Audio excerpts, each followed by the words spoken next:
नमस्कार, स्वागत है एक बार फिर से सबका बुक्स वाले भैया पे। आज मैं बात कर रहा हूँ Deja Karma by Vish Thamija. Deja Karma एक लेटेस्ट थ्रिलर नॉवल है। जाने माने thriller writer, crime fiction writer Vish Thamija ji के द्वारा। लेटेस्ट कहना शायद गलत होगा क्योंकि ये नॉवल सबसे पहले 2015 में पब्लिश हुआ था और ये उसका एक रीलॉन्च है। जी हाँ, और इस बार पैम मैकमिलन के द्वारा नॉवल फिर से रीलॉन्च हुआ है। तो दोस्तों, आप जो लोग मेरे वीडियोस देखते हैं आप जानते होंगे कि मैं थ्रिलर और क्राइम फिक्शन का शौकीन हूँ। अदर देन नॉन फिक्शन जब मैं पढ़ता हूँ तो फिक्शन में लार्जली मैं थ्रिलर्स और क्राइम फिक्शन पढ़ना पसंद करता हूँ। विश सर के पहले भी कई नॉवेल्स मैंने रिव्यू करे हुए हैं। काफ़ी बेहतरीन लेखकों में से एक हैं इस समय जो भारत में आप कह सकते हैं भारतीय लेखक जो थ्रिलर्स और क्राइम फिक्शन लिखते हैं। इंडिया के जॉन ग्रिशम कहे जाते हैं, इंडिया के बेस्ट पेज टर्नर कहे जाते हैं। और जैसा उनके नावल्स पढ़कर आपको रियलाइज होगा यदि आप पढ़ते हैं तो कि उनकी ये तारीफ जो है वो झूठी नहीं है, वो डेफिनेटली इस प्रेस को डिजर्व करते हैं। तो बहरहाल हम बात कर रहे हैं डेजा कर्मा की। जी हाँ, उनका लेटेस्ट नॉवल जो है एक थ्रिलर, एक मर्डर मिस्ट्री। इंटरेस्टिंगली अगर आप देखेंगे तो इसके कवर पेज पर लिखा है you can fight but you can not win. जी हाँ, तो क्या इसमें कुछ बहुत खास मैसेज छिपा है? बहरहाल मैं एग्जैक्टली नहीं बताऊंगा क्योंकि थ्रिलर है तो कुछ थ्रिल सस्पेंस आपके लिए रहना चाहिए। बहरहाल ये है एक अनदर लीगल थ्रिलर जिसके लिए विश सर माने जाते हैं इस जॉनरा को लिखने के लिए। तो दोस्तों, ये कहानी, सबसे पहली बात, कहानी को मैं कहूँगा पढ़ने के एक से ज़्यादा रीज़न है। ये सिर्फ इसलिए नहीं पढ़ा जाना चाहिए क्योंकि एक थ्रिलर है, एक क्राइम फिक्शन है जो कि ये है ही, लेकिन उन्होंने और भी कई बातों को, खास तौर पर जो इसके प्रोटैगनिस्ट हैं लॉयर जय सिंह और उनके जो उसमें सर्वेंट या कहिए एक फैमिली मेम्बर की तरह उनके मैन फ्राइडे जो सर्वेंट, ड्राइवर, सब कुछ उनके साथ रहते हैं, काम करते हैं उनके लिए। दोनों का कैरेक्टराइजेशन जिस तरह से विश सर ने इस नॉवल में करा है वो मुझे बहुत बेहतरीन लगा। तो एक जैसे आप कहते हैं कि कैसे उन्होंने लिख के दो कैरेक्टर्स को पिरोया है, दिखाया है नॉवल में, वो बहुत ही बेहतरीन है। तो that is another reason why you should read the novel. और एक और बात, जैसे जय सिंह के कैरेक्टर को एक इमोशनल लेवल पे जैसे कि उन्होंने दिखाया है, जो कि एक गिल्ट के साथ जी रहे हैं जिसके बारे में अभी आपको बताऊंगा।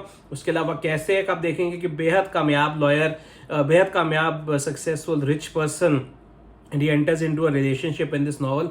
कैसे कितने कामयाब होते हुए कहीं ना कहीं वो इमोशंस हैं, ह्यूमन इमोशंस हैं जो आपको बाइंड करते हैं, जो आपको किसी की तरफ आकर्षित करते हैं। तो ये सारी चीज़ें उन्होंने इस नावल में बहुत ही खूबसूरती से पिरोई हैं। और जैसा मैंने कहा कि there are more than one reason to read this novel. तो अगर हम कोर स्टोरी पे आए तो एक और ख़ास बात जो है कि उन्होंने दो केसेस को या दो मिस्ट्रीज को इस नावल में साथ साथ चलाया है और उस काम को बहुत बखूबी उन्होंने किया है, क्योंकि कहीं भी आपको स्टोरी फिसलती हुई नहीं लगती या कंफ्यूजिंग नहीं लगती कि ये दो अलग चीज़ों के बारे में बात हो रही है।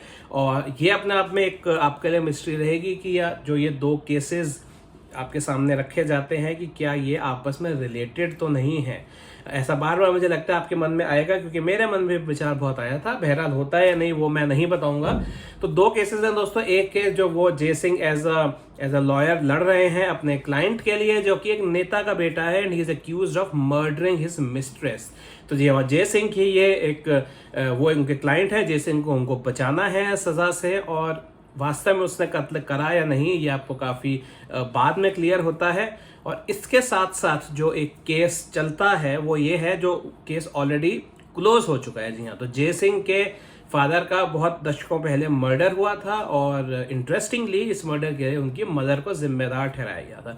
तो जय सिंह जो कि इसके मुख्य पात्र हैं, एक बेहद कामयाब लॉयर हैं, उनके बचपन की ये कहानी है कि उन्होंने अपने फादर को मरते हुए और अपनी मदर को जेल की सज़ा काटते हुए देखा है। तो ये है वो जय सिंह। और वास्तव में लेकिन क्या हुआ कि वास्तव में जय सिंह की मदर मर्डरर थी या नहीं थी, और यदि वो मर्डरर नहीं थी तो कौन था या थी?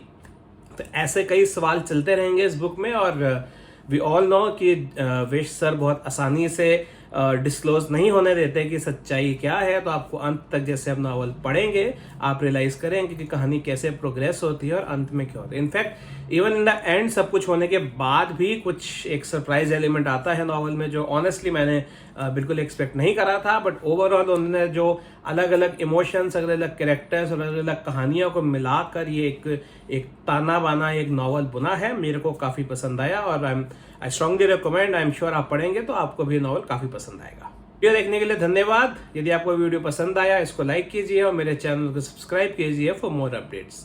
Thank you.